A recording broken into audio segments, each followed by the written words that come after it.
World War II created the conditions that would define modern Texas. The war accelerated changes already underway during the New Deal, transforming the state's economy, population patterns, political alignments, and social structure. When the war ended, Texas was no longer primarily rural, agricultural, and economically fragile.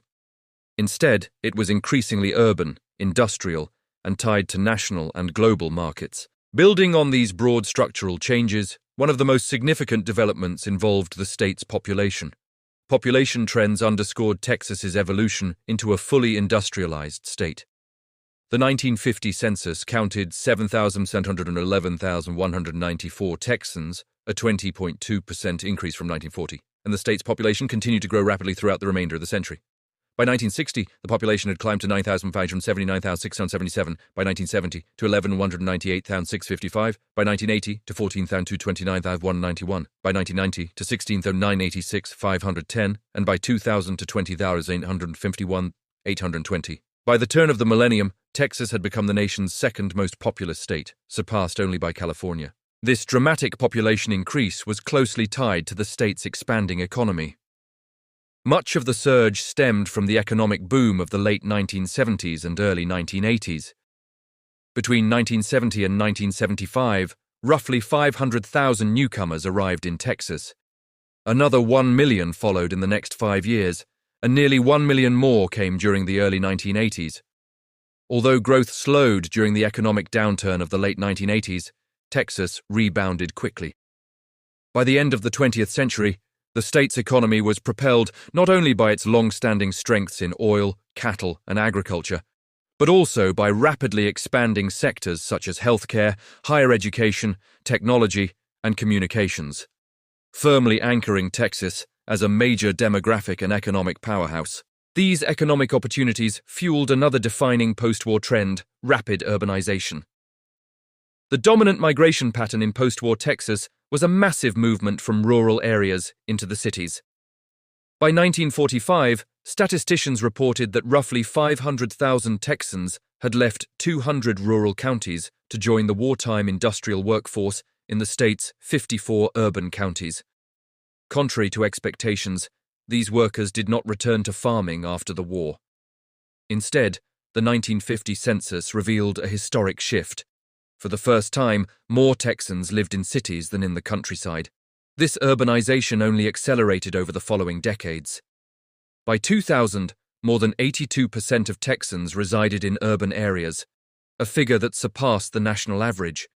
The growth of major metropolitan centers made this shift unmistakable. Houston's population surged from 384,514 in 1940 to 1,953,631 in 2000.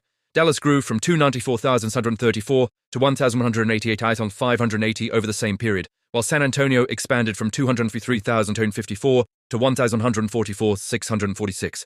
Austin experienced even more rapid proportional growth, rising from a modest 87,930 residents in 1940 to 656,562 by century's end. These booming cities anchored Texas's transformation into a predominantly urban industrial state by the dawn of the 21st century.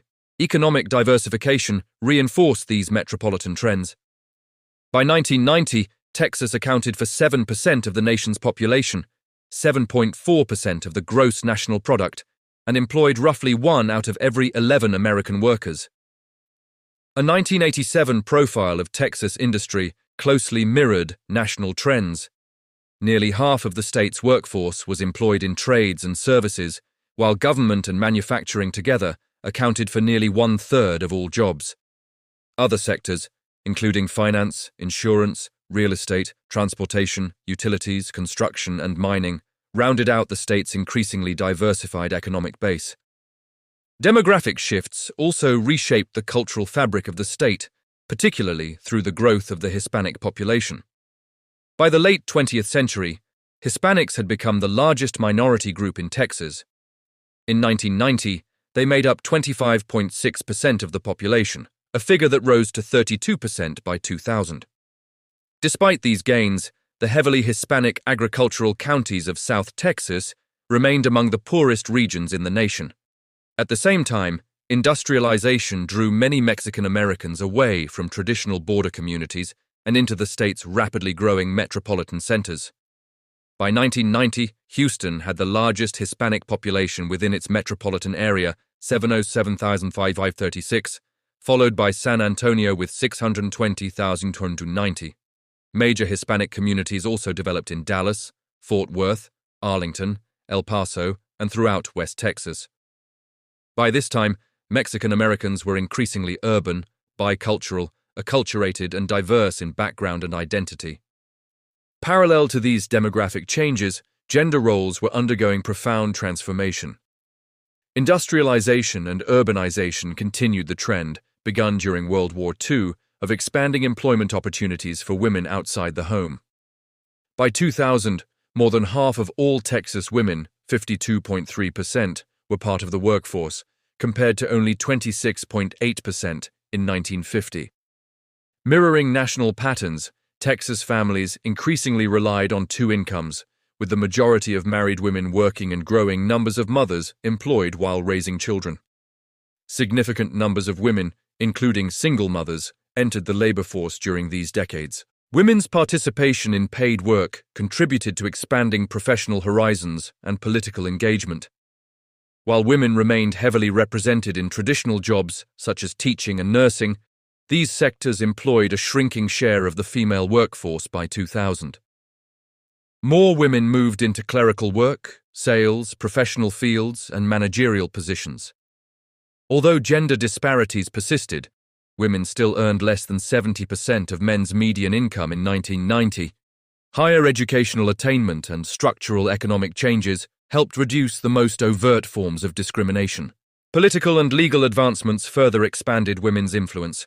In the 1950s, President Dwight D. Eisenhower appointed Houston native Oveta Culp Hobby as the first Secretary of the Department of Health, Education, and Welfare. Women won the right to serve on juries in 1954. The feminist movement spurred the creation of Texas chapters of the National Organization for Women, followed by the establishment of the Texas Women's Political Caucus in 1971. These efforts helped pass the Texas Equal Rights Amendment in 1972 and secure legislative approval of the federal ERA in 1973. By the 1980s and 1990s, women such as Ann Richards, Kathy Whitmire, Annette Strauss, Kay Granger, and Kay Bailey Hutchison had become central figures in Texas politics. As these political gains accumulated, Texas became increasingly diverse in both social structure and public life. By the dawn of the 21st century, women had reshaped the state's political landscape and expanded their presence across professional fields, contributing to broader social transformations. Cultural changes also reflected the state's growing prosperity and urban identity, particularly through the rise of professional sports. Football, in particular, emerged as a defining symbol of post-war Texas. Texans could watch games from Thursday through Monday, and college teams in the Southwestern Conference dominated regional sports culture for decades. Professional football arrived in 1960 with the AFL's Dallas Texans and Houston Oilers and the NFL's Dallas Cowboys. Under coach Tom Landry, the Cowboys soon became one of the nation's most successful franchises, earning the nickname America's Team. Other professional sports soon followed, marking Texas's maturation into a major cultural center.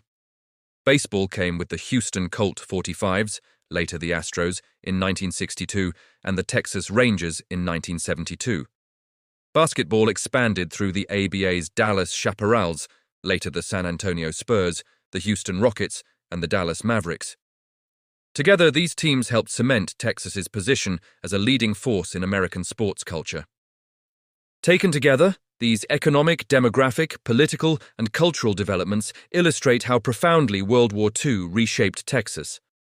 The wartime mobilization set in motion long-term trends: rapid population growth, large-scale migration to cities, economic diversification, and expanding opportunities for women and minorities that transformed the state from a largely rural, agriculture-based society into one of the most urbanized and economically dynamic regions in the nation.